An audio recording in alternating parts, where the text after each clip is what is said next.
applications.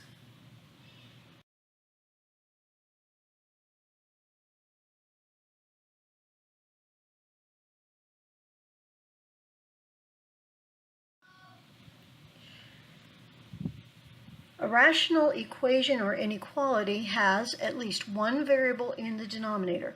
If there's not an x in the denominator, it is not a rational equation or an inequality. It may be undefined for certain values where the denominator is 0. Remember, we cannot have a 0 denominator, so any values of x that cause that to happen will not be allowed in the domain. So there may be certain values for x that it is undefined. To solve rational equations or inequalities, we're going to identify those values that make the equation or inequality undefined first. And when we're solving rational equations, we're going to multiply both sides by a common denominator and then solve. And when we're solving rational inequalities, it's going to be a little different approach. We're going to get 0 on one side, usually the right. On the left, we're going to rewrite the rational expression as a single fraction. And we're going to do this example. You're going to solve x plus 2 over 2x plus 1 equals 1. This is a rational equation, so remember what you're going to do is multiply both sides by 2x plus 1. Pause the recording, give it a try, and resume the recording to check your answer.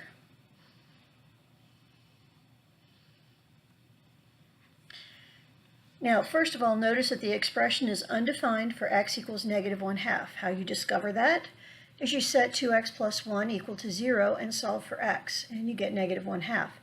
So if we do get negative 1/2 for a solution, we'll have to throw it out.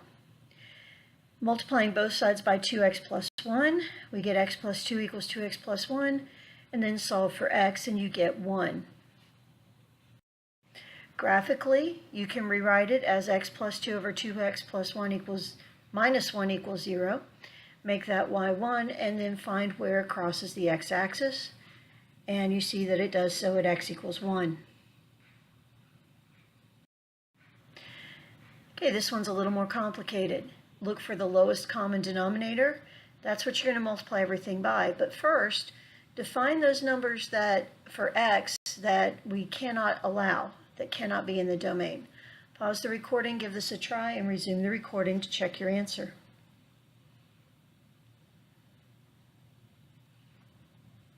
Okay, so x cannot be 2 or negative 2. If we factor x squared minus 4, we get x plus 2 times x minus 2. So that actually becomes our common denominator. We're going to multiply everything times x plus 2 times x minus 2. In the first fraction, the x minus 2's cancel, leaving you with x times x plus 2. In the second fraction, the x plus 2's cancel, leaving you with 1 times x minus 2. And after the equal sign, everything cancels and leaves us with 8. Now we need to distribute x squared plus 2x plus x minus 2 equals 8. Combine like terms, factor, and then solve for x, and we get negative 5 or 2. Now remember, we cannot have x equals 2 as a solution, so we need to throw that answer out, and our solution set is simply negative 5. When we're solving a rational equation, we want to determine all the values for which the rational equation has undefined expressions. We want to clear out the fractions by multiplying each side of the equation by the least common denominator of all the rational expressions, and then we solve the resulting equation. Then we reject any values found in step 1.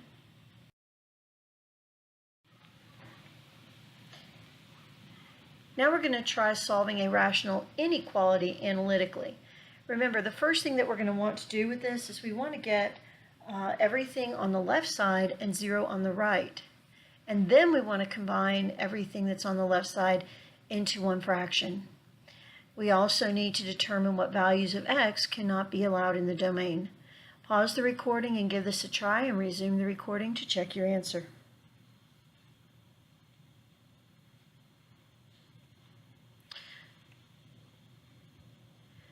Okay, so like I said, we want to start by subtracting 1 from both sides.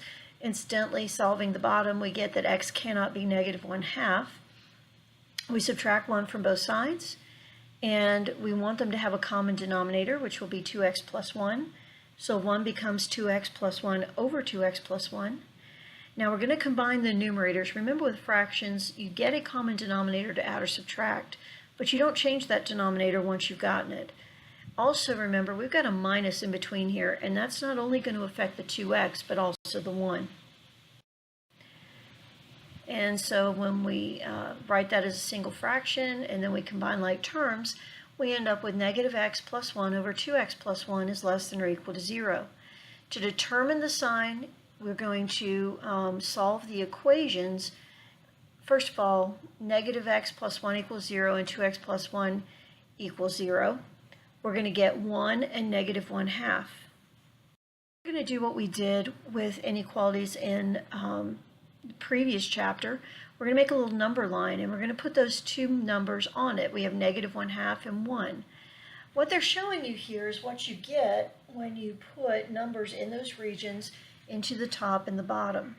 And remember, with division, when you have a positive and a negative, you're going to end up with a negative answer. When you have a positive and a positive, or a negative and a negative, you're going to end up with a positive answer. So that's kind of what they're showing here. You can do it the way we did it earlier and just do the whole fraction at once if you want to, if that's easier for you. But the point is to check a number in each region and see which makes the inequality work. And we were looking for the numbers that were less than 0. So that's going to be from negative infinity to negative 1/2. Negative 1/2 is not going to be included because it does make the denominator 0. And then the rest of our solutions found from 1 to infinity, and 1 will be included in the answer because that made the numerator 0.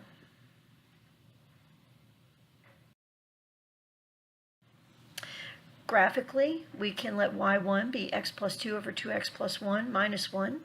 And again, we're going to find where it equals 0, and where it's above and where it's below the axis. And we see that the graph is below the axis from negative infinity to negative 1/2. And then you see that the graph is above the axis from, above the axis from negative 1/2 to 1. And then it drops down below the axis again from 1 to infinity. So when we're solving a rational inequality, we want to rewrite the inequality if necessary, so that 0 is on one side, and I prefer it on the right, and that on the left there's a single rational expression. We want to determine the values that will cause the numerator or the denominator to equal 0. And then we're going to plot those on a number line, and we're going to test values in each interval that those numbers divide the number line up into. And we're going to see which intervals make the inequality work. Okay, now we're going to do an application here. It says vehicles arrive randomly at a parking ramp at an average rate of 2.6 vehicles per minute. The parking attendant can admit 3.2 cars per minute. However, since arrivals are random, lines form at various times. The traffic intensity X is defined as the ratio of the average arrival rate, remember that's 2.6, to the average admittance rate, which is 3.2. Determine X for this parking ramp. For part B, the average number of vehicles waiting in line to enter the ramp is modeled by f of x equals, it's x squared over, and this whole thing is on the bottom, 2 times 1 minus x, where x is between 0 and 1 is the traffic intensity. Compute f of x for this parking ramp, and then graph it. What happens to the number of vehicles waiting as the traffic intensity approaches 1? All right, pause the recording, see if you can give this a try, and then resume the recording to check your answer. Okay, the average arrival rate is 2.6 and the admittance rate is 3.2. So 2.6 over 3.2 gives us 0.8125. Then we're going to take that and put it into the function they gave us. So we're going to have 0.8125 squared over 2 times 1 minus 0.8125, and that gives us 1.76 vehicles. When we graph the function they gave us, we can see that as x approaches 1, y gets very large. In other words, as that number approaches 1, the number of cars that are waiting gets larger and larger. Another example. A manufacturer wants to construct a cylindrical aluminum can with volume of 2,000 cubic centimeters or 2 liters. What radius and height will minimize the amount of aluminum used? And what amount will this be? Now we're going to be working with two measurements here. We have volume, which is 2 liters or 2,000 cubic centimeters. When we want to minimize the amount of aluminum used, we're talking about the surface area. So we're going to be using both the volume formula and the surface area formula for a cylinder. Okay, why don't you pause this recording, give this a try, and resume the recording to check your answer.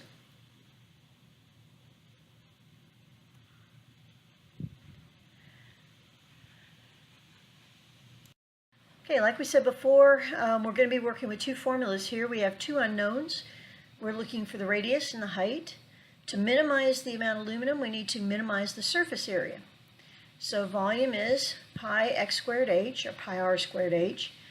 And so we're going to put in the volume that we know, which is 2,000, and we're going to solve for height. Now the surface area is 2 pi xh plus 2 pi x squared. In other words, 2 pi rh plus 2 pi r squared. X has to be greater than 0 because it is the radius. So we're going to put in what we had for height, that little function that we solved and got for height.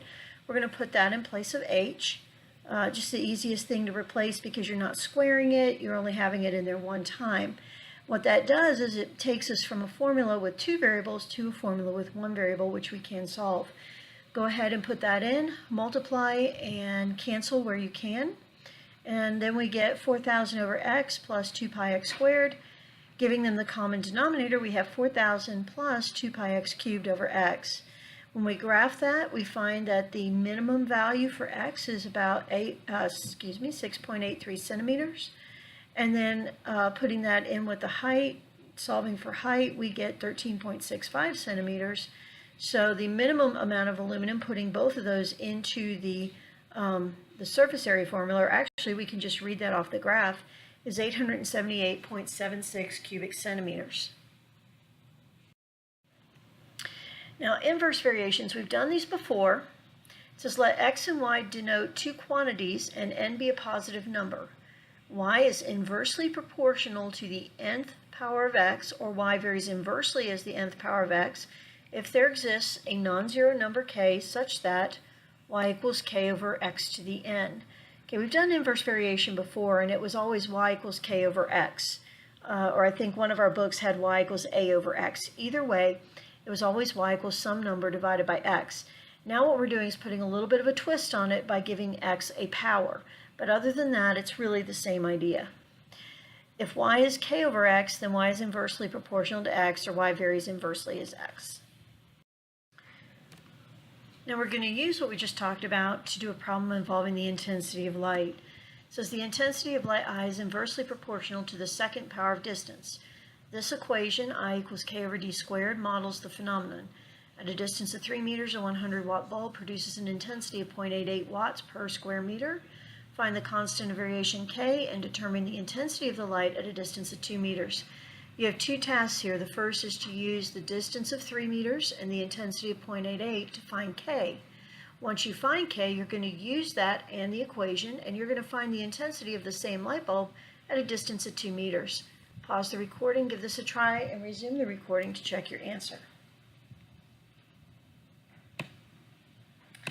Okay, as we said, you're going to substitute in 3 for d and 0.88 for I. As you can see here, when we solve, we get k equals 7.92.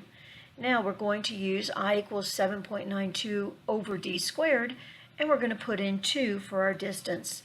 And when we do that, we find that we have an intensity of 1.98. A joint variation is slightly different. We've done this before too. It says let m and n be real numbers. Then z varies jointly as the nth power of x and the mth power of y if a non-zero real number k exists such that z equals k, x to the n, y to the m. Now, we've done joint variations before. You did them in Algebra 2 and Algebra 3. Both groups did them. This is really the same thing, just like the inverse, except we're putting a power on both x and y.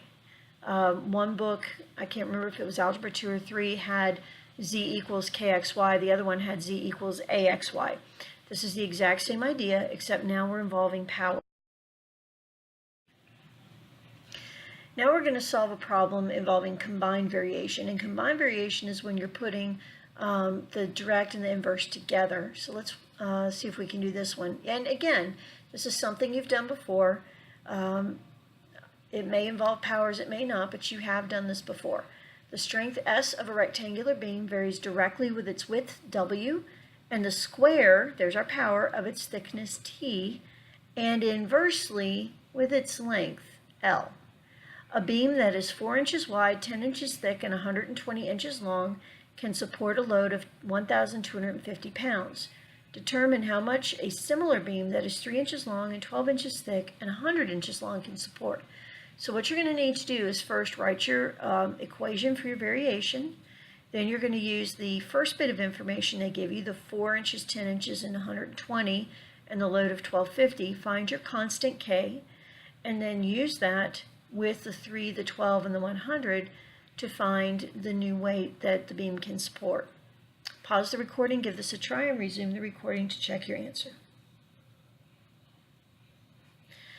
All right, the strength of the beam, here's the variation. It's K times W times T squared because it varies directly with the width and the thickness, so those all go on top. Inverse, whatever follows the word inversely, will go on the bottom, and that's length. So once we get that, we've kind of done the hard part. Now what we're going to do is put all the numbers in. So S is 1250, W is 4, and L is 120. Let's see, and T also. They gave us T, and they didn't list it here. So it was 10, and put all of those into the equation, as you can see there. And we get that K is 375. Now we're going to go back to our first equation. We're going to put in 375 for K. We're going to use 3 for W, 12 for T, and 100 for L. And we get 1,620, which is the amount of weight the beam can support.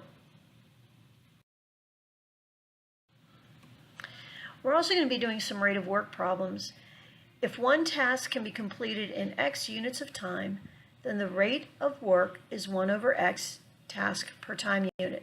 In other words, if I can build a Lego model in 3 hours, then my rate of work is 1/3 per hour, 1/3 of the model per hour. So let's try an example with a work rate. It takes machine B 1 hour less to complete a task when working alone than it takes machine A working alone. If they start together, they can complete the task in 72 minutes. How long does it take each machine to complete the task when working alone? All right, now before you try to solve this, what you need to do is you need to set up a work rate for machine B, for machine A, and you also need to figure out the work rate for them working together. Now they gave you the time in minutes. You really need to convert that to hours so that everything is consistent. Pause the recording, give this a try, and resume the recording to check your answer. So X is going to be the number of hours it takes machine A to complete the task alone. It takes B 1 hour less, so that will be X minus 1 hours working alone. So we're also going to convert 72 minutes to hours. So 72 over 60 is 6 over 5. So 72 minutes is 6/5 of an hour. And what we're going to do for the work rate of each of these is put 1 over. So the work rate for machine A is 1 over X. For machine B is 1 over X minus 1. And for them together, it's 1 over 6/5, which is going to 6. So that's where we're getting the 5 over 6 from. It's 1 over 6/5. All right, so when we add the work rates of machine A plus machine B, we get the work rate of them together. And what we're doing here is we're multiplying everything by the common denominator, which is going to be 6 times X minus 1. And when we do that, things that are common will cancel. And we have 6 times x minus 1 plus 6x equals 5x times x minus 1. Now you need to distribute 6x minus 6 plus 6x equals 5x squared minus 5x. And you want to get everything on one side and 0 on the other. Make sure you combine like terms. So we're going to have 5x squared minus 17x plus 6. You need to factor that. You can use the quadratic formula if you get stuck factoring. And we get it 5x minus 2 times x minus 3. Set each of these equal to 0 and solve, and you get that x is 2/5 or x equals 3. Now, the only value that makes sense is 3.